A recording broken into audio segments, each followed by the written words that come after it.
अस्सलाम वालेकुम। आज हम फिर बात करेंगे एक ऐसे नौजवान की कि जिनके बारे में अल्लाह ताला ने फ़रमाया कि जो लोग हमारी रास्ते में कोशिश करेंगे उनके लिए हिदायत के रास्ते जो है वो खोलूँगा। इनका नाम गैरी मिलर था। ये डॉक्टर ऑफ डिविनिटी थे, यानी जिस तरह हमारे यहाँ कोई इस्लामियात में पीएचडी कर ले, तो इन्होंने क्रिश्चियनिटी में पीएचडी की हुई थी।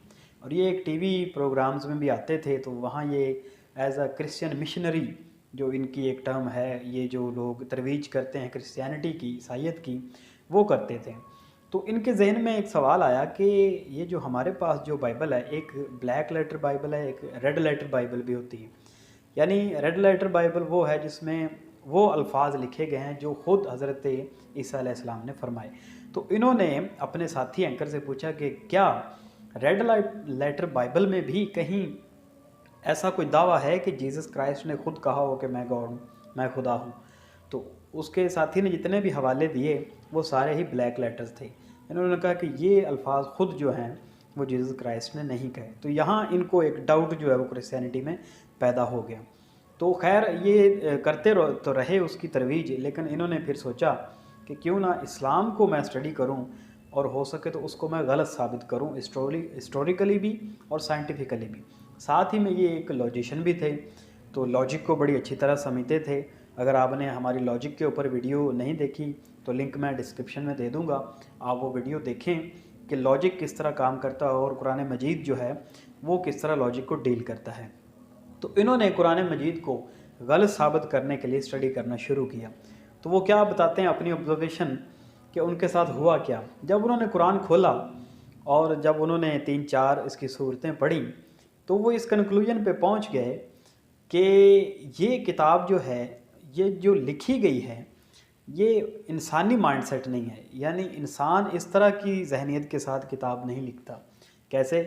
इंसान कोई भी अगर कोई ऑथर अपनी किताब लिखेगा तो वो उसकी एक तरतीब रखेगा कि पहले ये था, फिर इब्तदा पैदाइश, फिर इब्तदा तारीख़, आगे कैसे कैसे चलती गई, इस तरह से वो लिखेगा जो भी किताब लिखेगा। लेकिन उसने कहा ये किताब बिल्कुल डिफरेंट है, यानी इसमें कोई तरतीब नहीं है। एक बात सूरह बकरा में हो रही, दूसरी जाके जो है कुरान के मिड में शुरू हो जाएगी। इसी तरह ये, यानी इंसान इस तरह से सोचता नहीं है। पहली बात तो उसको ये क्लिक हुई। दूसरी बात उसको जो क्लिक हुई वो ये कि कुरान की जो चैलेंजिंग टोन है, यानी जगह जगह अल्लाह ताला फरमा रहा है कि तुम इस जैसी एक किताब लेकर आओ, तुम इस जैसे 10 सूरतें लेकर आओ, तुम अगर ये भी ना कर सकते हो तो इस जैसी एक सूरत ही बना लाओ, और ये भी ना कर सको और तुम हरगिज़ नहीं कर सकोगे। उसने कहा ये जो टोन है चैलेंज करने की, ये भी कोई इंसान जो है वो अपने दावे पर नहीं कर सकता। फिर उन्होंने इसको और स्टडी किया तो उन्होंने देखा कि इसमें किसी किस्म का कोई जो है वो फॉल्ट मौजूद नहीं है। इस किताब में कोई गलती नहीं है, कोई एरर्स नहीं है, यानी साइंटिफिकली या हिस्टोरिकली कोई इसमें कोई एरर नज़र नहीं आते। फिर उनके पास एक आयत आई जो मैं समझता हूँ कुरान की जो है लॉजिकल मास्टर स्ट्रोक आयत है। वो सूरह निसा की आयत नंबर 82 है। उसमें अल्लाह ताला ने फरमाया कि क्या ये लोग कुरान में गौर नहीं करते कि अगर ये किसी और की तरफ से होती तो वो इसमें बहुत सारा इख्तलाफ पाते। अब इस आयत को ज़रा गौर से पढ़िए। यहाँ लफ्ज़ इस्तेमाल हुआ कि अगर ये अल्लाह की तरफ से ना होती तो वो इसमें बहुत सारा इख्तलाफ पाते।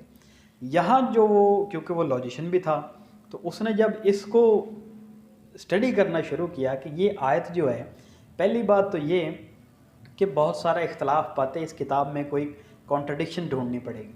उसने छान मारी बुक, कहीं उसको तज़ाद नज़र नहीं आया। यानी एक तरफ बात हो रही है हज़रत ईसा अलैहिस्सलाम के, अल्लाह ताला फरमा रहे हों कि उनको फांसी नहीं चढ़ाया गया, वो जो है वो ज़िंदा उठाया गया, और कहीं दूसरी तरफ जाके कह दिया हो कि उनको फांसी सूली चढ़ा दिया गया था। तो ये कॉन्ट्रडिक्शन हो जाएगा, लेकिन ऐसा नहीं है।